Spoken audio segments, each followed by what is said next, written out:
Boom, just like that. It's Tuesday, January 19th, 3 weeks into the new year. Walter, Stringer, Charlie, Silkin, how you guys doing? How's your New Year's resolution? Are you guys keeping up with that? Oh yeah, I kept up with it, making sure I watched more football. So give me more football. All right, I like that. Charlie, how you doing? Charlie, introduce yourself to the audience here. Hi everyone.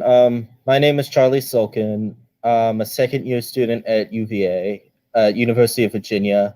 I've been with the East West Football Network in scouting for a little bit now. I'm happy to be on here. Thanks for having me. Hey man, welcome to the show, Charlie. Look, I'll say this right now, and I'm gonna put this out there just so everybody knows. Look, I already know that Walter, myself, and everybody that's a part of the East West Football Network is gonna be a part of the NFL some way, some fashion. But I'll tell you this, Charlie is a bright young man, and he is, I mean, by far, I mean, for if you were to understand what how much work and dedication Charlie puts into his craft, he's gonna be in the front office job in the NFL pretty soon. But without a further ado, welcome to another edition of the 2021 NFL Mock Draft. Charlie's going to go ahead and reveal his picks 1 through 16. Of course, this picks have been provided by Tankathon for the current draft order for the 2021 NFL draft order. So, of course, things could change from here until April. And, like, what was it, Walter? We're 3 weeks away from the Super Bowl, right? So, Yep. man, we love the NFL so much. So without further ado, let's just jump right into it. Now to also just a side note, to see all of Charlie's 2021 NFL mock draft, visit the East West Football Network.com. On that website, you can check all our mock drafts. You can see scouting reports, you can see our divisional writers. I mean, you can find everything on there. So make sure you guys take a visit. So without further ado, we got Jacksonville Jaguars on the clock, and they're selecting Trevor Lawrence. Is that correct? Yes, that's correct. I mean, this is a no-brainer pick. Trevor Lawrence, he's 6'6", so he has good size. He has decent mobility, even in the Rose Bowl or Sugar Bowl game. I'm not sure which one. He ran for 91 yards. He can do everything, and he's probably one of the final pieces on an offense with high upside that has already young pieces on it, like James Robinson, like DJ Chark, and like Laviska Shenault. Yeah, definitely, man. I love it. Thank you for the insight. So let's not beat around the bush. Let's go. I'm interested. I want to see what the New York Jets do with that number two pick. And with the number 2 overall pick, I have the New York Jets taking Justin Fields out of Ohio State. And Oh, to love it. me, the decision whether to pick Fields or Wilson came down to which coach the Jets were going to hire. They wound up going with Robert Saleh from San Francisco, and the underlying assumption is that he's going to bring with him to New York Kyle Shanahan's West Coast outside zone offensive scheme. He brought in Mike LaFleur as his offensive coordinator, and Justin Fields, the offense that he ran at Ohio State, is very similar to that offense. So I think those two will be a good fit. Man, I love this pick, man. I mean, honestly, we've been seeing Zach Wilson. We've been seeing back and forth tug of war between is Justin Fields a first rounder? I mean, we even had Justin McLaughlin, shout out, right? Because he's a part of the scouting team. I think he said he was a second rounder at one point, but that's good to see some love. I think that Justin Fields is going to prove a lot of people wrong. Especially in the NFL. It'd be kind of good to see. I mean, in my opinion, real quick, I hate to get off subject, but it'd be kind of cool to kind of see Justin Fields in the NFC and Trevor Lawrence in the AFC. Don't you think? As far as maybe one day in the Super Bowl, but hey, an AFC conference championship with these two would never be a dull moment. But good pick. Let's go ahead and move along. We got picking third is the Miami Dolphins. Now, who are the Dolphins selecting, Trevor? Charlie? And at number 3, the Dolphins select Micah Parsons, the linebacker out of Penn State. Whoa. What do you like about him? Um, what isn't to like? I mean, he can do pretty much anything. He's a tackling machine. He can defend the run. He can defend the pass, And this is probably my favorite team player matchup actually in this draft because the Dolphins defense, Xavier Howard led the league in interceptions. That's not really that sustainable. And pretty much what I liked a lot about the Dolphins that they're very well coached, but Parsons will be an elite playmaker, adding on to that defense and make it even better than it was last year. I like it. I even heard. I think it was PFF. I think they were saying that actually that Michael Parsons is the best rusher in this year's draft, which was I was like, whoa. Well, it left me kind of speechless. But I mean, he's been on the record. Michael Parsons has gone on record to say that he wants to be known as a pass rushing presence. So let's go to the Atlanta Falcons. They're picking fourth. Who are they selecting? Um, and I know this is a pick out of left field, but I have the Atlanta Falcons selecting Mac Jones out of Alabama. Walt, what do you think, Walt? Well, personally, I didn't have Mac Jones going in the first round, but there's still a lot to like. Mac has very good mechanics. He shows great ability to transfer his weight on his deep ball. Therefore, you see he rarely overshoots anybody. Um, I just don't see the elite arm. That's not necessarily saying he has to have the elite arm. Joe Burrow didn't have the elite arm last year. I think he's still a couple notches intangible wise and instinct wise under what Joe Burrow was coming out last year. But there's still a lot to like about Mac Jones, and I think he will be a solid second round pick. I'm not so sure about fourth overall. Well, you got Fidel really interested in these picks right here. So I'll tell you this: Mac Jones kind of looks like what they have already in place, right? With Right. I mean, he kind of looks like Matt Ryan almost at this point. But hey, man, I mean, we've seen crazier things in the draft, especially in the first round. Let's move it along. We got the Cincinnati Bengals picking fifth. Who do they get? And I have the Cincinnati Bengals taking Penei Sewell out of the left tackle out of Oregon. Man, they struck gold with that pick right there. Let's move it along. We got the Philadelphia Eagles picking six. Who do they pick? And I have the Eagles picking another surprise name, but Rashawn Slater, offensive tackle out of Northwestern. Man, we've seen in previous years that the Eagles love to do two things, right? They like to beef up that offensive line and beef up that defensive line. It makes sense. It's an Eagles kind of pick. I know that we've all kind of been seeing wide receiver there. We've been Mhm. seeing cornerback there, but this is an interesting pick to say the least. What is so good about Rashawn Slater that he deserves to be slotted in this number? Well, what I like about Rashawn Slater is that he can play at tackle and he can play at guard. And I think this is a serious need for the Eagles that's probably being a bit understated because Carson Wentz took 50 sacks in 12 starts. And I know a lot of that was because of season ending injuries to guys like Lane Johnson, Brandon Brooks, and Andre Dillard. So this way, you don't know who's going to be at quarterback, whether it's they go back to Wentz or they stick with Jalen Hurts. But Slater will help fortify that offensive line, and hopefully that because the Eagles have also had a bunch of injury problems over the last couple of years, and he'll provide a solid piece to hopefully fortify that unit. Yeah, for sure. So, Charlie, let's make the entire state of Michigan happy here. Who does Detroit select picking seventh? And Detroit Lions at number 7 take Devonta Smith, Trophy winning wide receiver out of Alabama. I got to hear what Walt has to say about this pick. I mean, interesting pick, Walt. What do you think?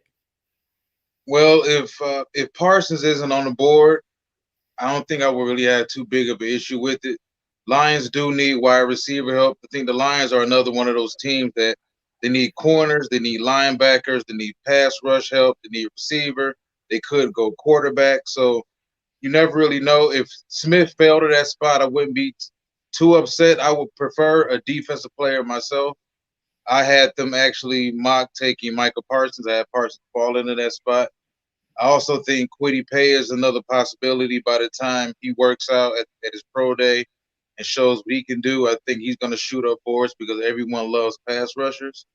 But Mhm. Devonta Smith wouldn't be a bad addition at all for the new rebuild. I I mean, honestly, I think that, like you said, I mean, the one thing that the Lions have yet to do is lock up Kenny Galladay. So I mean, you guys need the weapon. You guys need as many weapons for Well, whoever is Marvin gonna. also, there's a good chance Marvin Jones won't be back either. Well, that's also very true too. Mhm. So let's move along. Picking eighth is the Carolina Panthers. Man, now hey, they look pretty. This is one of the most interesting teams coming into the 2020 regular season overall. Right? They brought in the hot name, one of the hottest names in collegiate football to be the coach, and Matt Rule. Matt Rule came in there and just kind of flipped the whole roster upside down. And man, there were some games where they were in it all the way to the end. Overall, what is Matt Rule doing next? Because I think that Matt Rule is one of those wild cards. So, what are they doing in your mock draft, Charlie? Well, in my mock draft, I think Matt Rule replaces Teddy Bridgewater with Zach Wilson, the quarterback out of BYU. Man, I'll tell you this: this pick makes too much sense. What do you think? Do you think this pick fits Matt Rule? Um, I think it does. Well, Wilson, over the 2020 offseason, he worked to improve his accuracy. He has solid deep ball upside. And the one thing where he differs from Teddy is that he has good mobility and he can extend plays and move around in the pocket. Yeah, Yeah. I was asking Walt if he thinks this is a Matt Rule type pick. Well, I think necessarily not too much considered. Well, let me put it like this. I think the playbook this season was kind of limited with Teddy, the way it pretty much is everywhere he goes. Teddy's going to take good care of the football. Teddy's going to make the right checkdowns. He's going to make the right reads, and he's not going to put the ball in harm's way. I think adding Zach Wilson completely blows up that playbook, and it allows Matt Rule to take some more chances and make some more big plays downfield with that receiving core. And they can also add some more pieces, I think, down the line. So I think it's a perfect fit, and I think this is right around the area where Zach Wilson should go. I like that. I mean, honestly, in the draft, I really hope to see this matchup right here. And like you said, I think both of you said it very well. I think that this is, like you said, it just opens up the playbook, allows them to do some things, and who knows, maybe we'll see a complete 360 with the Panthers coming in the 2021 regular season. So moving along, we got the Denver Broncos. Well, should I say Clayton Holford's Denver Broncos?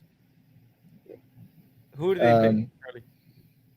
and I have the Denver Broncos picking Patrick Surtain, the cornerback out of Alabama. I like it. I think that that's been one of Walt's main, at least top. What is it? Top seven picks, right? He's one of your top guys, Yeah, Walt. top seven player. I mean, this guy, this young man was born to be a defensive back. That's the one thing, right? With his dad being Patrick Surtain. For those who Mhm. remember the good old days with the Miami Dolphins, it was Patrick Surtain and Sam Madison, if I'm not mistaken. So Right. two ball hogs. They always came away with the ball. But let's move it along. We got the oh my goodness. Let me just take a pause real quick here. We picking 10th. We got America's team, the Dallas Cowboys selection. Who are the Cowboys picking and why, Charlie? Um, and I think the Cowboys at number 10 take Kyle Pitts, tight end Whoa. out of Florida. Man, you know that emoji, the one where your head's blowing up, like whoa, Uh, yeah. That's what's going through my mind right now, man. I mean, think about it. I think that I mean, right now, when you look at the Dallas Cowboys offense, I mean, yeah, they got banged up on the offensive line. Yes, they lost Dak, but I mean, a healthy offensive line and a healthy Dak Prescott, who gets the ball in this offense? That's the question. So tell me real quick, give me three good things about Cal Pitts that you like in this game that deserves to be a top 10 pick. well, mainly his physicality, his versatility, whether he can line up at tight end or he can line up outside. He can create mismatches and help get guys like Amari Cooper, Michael Gallup, and CeeDee Lamb open. And He probably will be a bigger red zone threat as well. Interesting. I got a question for both of you, real quick. Walter, you go first. Do you think that Kyle Pitts is a similar player to Travis Kelsey? Not at all. Not Okay. not not at all. I think it's going to It, come down to similar to what it did with I think with Chase Claypool last year going into the combine. People really wanted to see what he ran. If he ran too slow, he's a tight end. If he runs fast enough, hey, he's a wide receiver. But I do think Kyle is he has natural hands. Um, he has very good speed. He reaches top end very quickly against most linebackers. He's a complete mismatch. And one issue with Kyle is the fact that he's pretty much awful in blocking right now. You know, he doesn't really put forth the effort. He doesn't look too physical. He doesn't really finish his blocks. But as far as in the actual passing game itself, he's this year's equivalent to what Isaiah Simmons was last year, I think, on defense. Interesting. Charlie, who's a good player comp for Kyle Pitts after after what you have seen on the game film? Um, Anybody can probably stop here. um, probably say my player comp for him at right now is probably Darren Waller, who plays Ooh, for the Las Vegas Raiders. that's a very dangerous player. I'll tell you that much right now. Let's not stay here with the Dallas Cowboys for too long, right? Because they were gonna start getting a bunch of hate comments right now. So staying in the division, NFC East, picking 11th is the New York Giants. Who are they selecting and why, Charlie? And the New York Giants at number 11 overall take Jamar Chase, wide receiver out of LSU. Wow, this is something interesting right here because you know what, Daniel Jones does need more weapons, and the weapons that he had, Saquon went down, and when Saquon went down, I mean, he had a bunch of wide receivers that could not stay healthy, right? And I think Jamar Chase. Well, tell me real quick, does Jamar Chase help Daniel Jones, or Daniel Jones is going to continue being Daniel Jones in this scenario? Well, Jamar definitely helps. I think if you want to prevent Daniel Jones from continuing to be Daniel Jones, you strengthen that offensive line. I think they Saquon was with the second overall pick. Was it 2 years ago Uh, three. or third?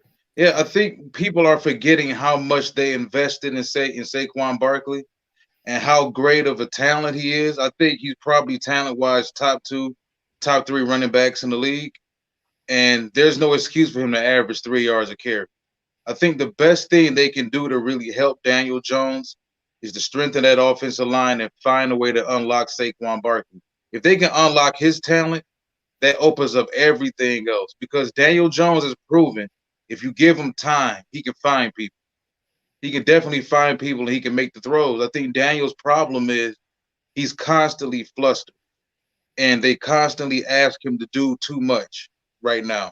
And they're not really helping him. It's similar to what's going on across town with Sam Darnold. Difference is I think Daniel Jones may be a little mentally stronger. I think Daniel Jones stands a better chance of making it out of his chaos than Darnold. Well, there you go, G man. You guys have the right quarterback in place, so let's see what they do. If they add Jamar Chase or if they add more offensive line help. So, picking 12, Ned's San Francisco's 49ers are selecting. Uh, Ned's 49ers are selecting Caleb Farley, cornerback of Virginia Tech. Nice. Tell me three key points about Caleb Farley so we can know who this prospect is. Um, well, Farley is very physical. He's probably best suited to play in man coverage, and which will probably help the 49ers because their only cornerback that's not a UFA is Emmanuel Mosley. So they need an outside corner. Farley can do that. Um, he has excellent size. He's 6'3", so he's actually pretty tall for a cornerback. He has all the traits that suggest he can be play like a shutdown physical corner. I got a question, a real quick question. All I need is a quick response from both of y'all. Uh, Charlie, go first. Is Caleb Farley better than Patrick Surtain in this draft? I would say they're 1A and 1B. Nice. Walter, yes or Yeah. no? No, I think Caleb is better in man coverage, but I think Patrick is better in zone. I think Patrick right now is a better overall football player. But like I said, and Charlie just touched on it. Teams around this time every year fall in love with the measurables and they fall in love with the guys who fit their prototype. And Caleb definitely fits their prototype. It's rare that you find a corner his size, maybe what Antonio Cromartie. Last time we saw a cornerback his size that could run the way he can run. So 6'2", 6'2" and a half, 6'3", 210. If you watch him play on film, he plays every bit as fast in pass as he does out of pass, which is kind of scary. So he's legit fast, and I expect Caleb to run somewhere between probably 4.35 and 4.38.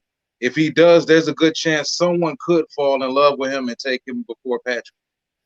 It makes a ton of sense. Now we got the LA Chargers who just found their new coach, right? They got the what's his name, Brandon Staley, right? The defensive coordinator from the LA Rams. What selection did they make here, Charlie? At number 13, I have the Chargers taking Christian Darrisaw, offensive tackle out of Virginia Tech. I think it's a solid pickup. I think that what do you do to help out your franchise quarterback, right? And they found that in Justin Herbert. So let's move it along. Minnesota. This is Charlie's Minnesota Vikings, and they Yeah. are selecting 14th. Who are the Vikings picking and why? All right. So at number 14, my Minnesota Vikings skull are picking Gregory Rousseau, the defensive end out of Miami. I'll tell you this: that this prospect is probably one of the most interesting prospects along to go along with a few in this draft. Why? Because from what we've seen, he has measurables that are crazy. I mean, unfortunately, just a little update. There's not going to be no combine at the actual at in Indy this year. So, but I mean, I'm pretty sure when they come to measure this young man, he has every trait you want in a defensive end. Tell me three things about this player that so people can understand who he is, and then we'll ask, well, who does he who's a good player comp for him? So go ahead, you go first, Charlie. Three things about Well, Gregory. well, Gregory Rousseau, he can play on edge or he can play at the three technique, which is what Miami did with him in 2019, which the Vikings desperately need. He's Russo's a very physical talent as well. He can get to the passer very quickly. I like that. So, do you have any player? Has your player comp changed at all for Gregory Russo from what you saw in his 2019 tape? Walt, It couldn't have changed. I haven't seen the guy play in a handful of months. Liz, Russo. I look at him and I understand why everybody falls in love with him. He's got that basketball body. Actually played what um played basketball in high school.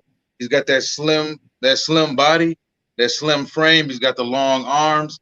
My only problem with Russo is the fact that a lot of those sacks were accumulated in games against bad competition. And when you really watch Russo on film, if he can't necessarily just bull rush you and slice inside or bull rush and slice outside, he really doesn't have too many moves. And I really believed he should have played this season. He was one of those guys I thought really needed to play this season. He needed another year of football to really hone his skills and sharpen the skills that he does have. And it scares me that he's gonna have gone what almost 9 months without playing football by the time he gets drafted and actually makes the training camp. yeah, So I can definitely see someone taking a big gamble on him, probably in the top 10, honestly, once he starts working out.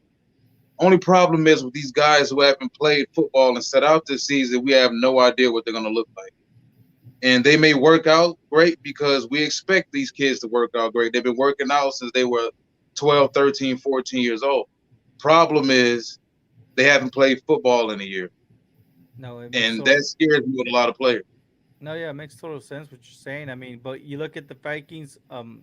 They hit a home run with Justin Jefferson. They have Rick Spielman, who's done an excellent job as far as evaluating talent.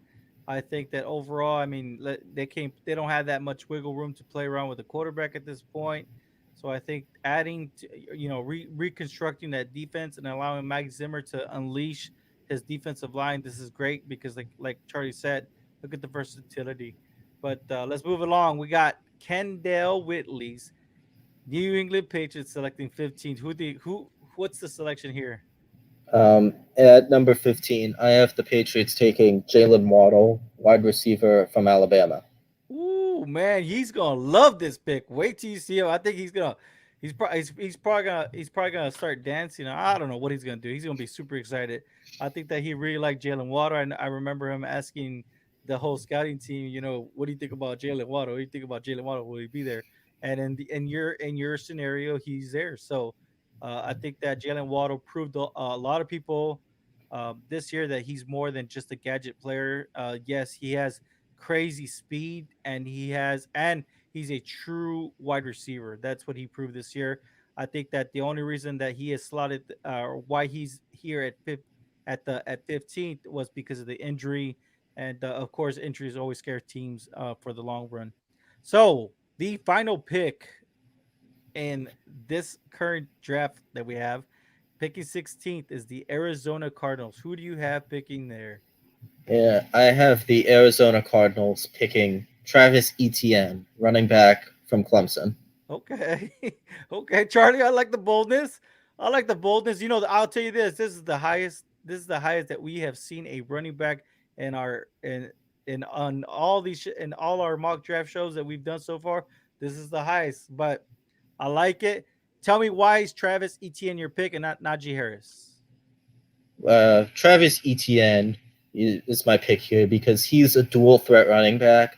He can run the ball and he can receive the ball. You see in Green Bay what Aaron Jones is doing. He's a both a running threat and a receiving threat. I think the Cardinals need someone like that just to help take the pressure out off of Kyler Murray and create some misdirection and create more creativity in their offense.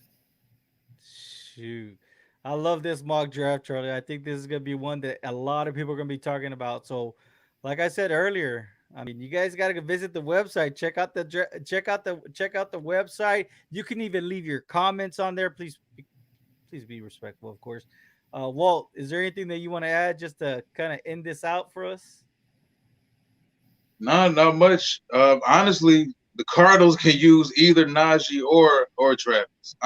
Honestly, man, Yeah. they have it is what happened to that Cardinals offense. I think the final 7 games of the season was bizarre, in the fact that it was kind of Lamar Jackson esque, even though Kyler is a way better passer than Lamar. But it seems that once teams figured out that offense and they were able to stack the box and take everything away that not Lamar that Kyler wanted to do and everything Cliff Kingsbury wanted to do, that offense pretty much imploded. And they have guys on the outside of the skill positions who can make plays. It's just the fact I think they can't keep anybody honest right now. And you're just going to get your quarterback hurt. We saw what happened to Lamar Jackson this past weekend. You can't keep running your quarterback, running them and running them, especially when a guy can throw the football the way Kyler can throw it. But he also has some improvements he needs to make. I think they can go offensive line with this pick. As I said before, they can go corner. There's a good chance Arizona may lose both of their corners, this off season. So they were terrible against the run. They couldn't create any pass rush. Chandler Jones was gone. So Arizona's another one of those teams that could go in any direction, I think. But I would have zero issue with them going Travis Etienne at this pick. Charlie, I love the draft. As always, the audience, thank you all so much for tuning in to this 2021 NFL mock draft. Stay tuned. We got another show for you coming up Thursday. Until then, you guys be safe and thank you.